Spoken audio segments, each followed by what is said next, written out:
Di ba meron kang bagong BFF? Nakita ko nga yung video nyo yung TikTok nyo. Tapos ang ganda ng BFF mo. Maganda, sexy. Ganun pa rin mga gusto ng BFF eh. Eh di doon ka na.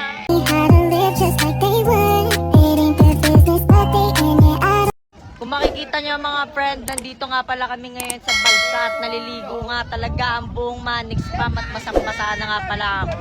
At parang may napapansin lang ako mga friend na parang kanina ko pa hindi nakakasama yung BFF ko. Hindi ko pa siya Ay, eto na naman yung BFF ko. BFF! Ba't mag-isa ka na naman dito? Lagi ka na lang mag-isa BFF, no? Lagi mo na lang akong iniiwanan. Ano ba nangyayari BFF? Ba't mag-isa ka dito? Hindi kasi iniiwanan, Kit. Gusto ko lang naman enjoy yung mag-isa ko. Taga lang. Mag-isa. Tama ba yung narinig ko? Tawag mo sa akin. Kit pangalan mo, di ba? Eh di Kit tinatawag sa'yo. Ba't kitawag mo sa akin BFF? Ba't yung BFF tawag mo sa akin? Eh di ba meron kang bagong BFF? Nakita ko nga yung video nyo yung TikTok nyo. Tapos ang ganda ng BFF mo. Maganda, sexy. Ganun pa rin mga gusto ng BFF eh. Eh di doon ka na. Kaya pala tinatawag mo ako na Kit. Ano, nagsiselos ka dun sa, sa naka-TikTok ko kanina.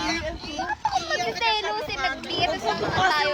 Eh meron ka na palang bagong BFF. Eh ganun ka na sa bagong BFF. Hindi ko isisip ko lang. Hindi ko naman yun talaga tunay na BFF eh. Alam mo naman ako, friendly lang naman ako. Tsaka BFF daw yun ang lahat, sabi niya sa akin. Kaya nakigaya lang naman ako, naki-BFF lang din ako.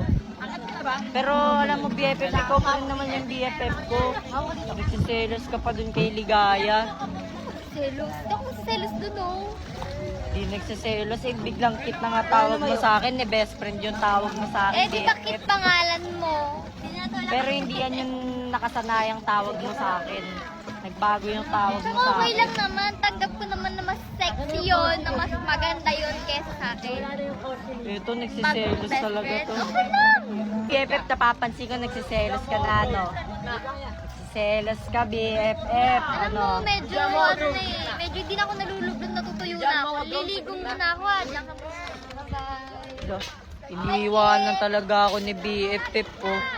Nagsiselos siguro to sa kay Ligaya kanina. Nag-TikTok lang naman kami ni Ligaya. Patay. Ang babae talaga na to, silosa. Don't need no one to tell me how to live just like they would.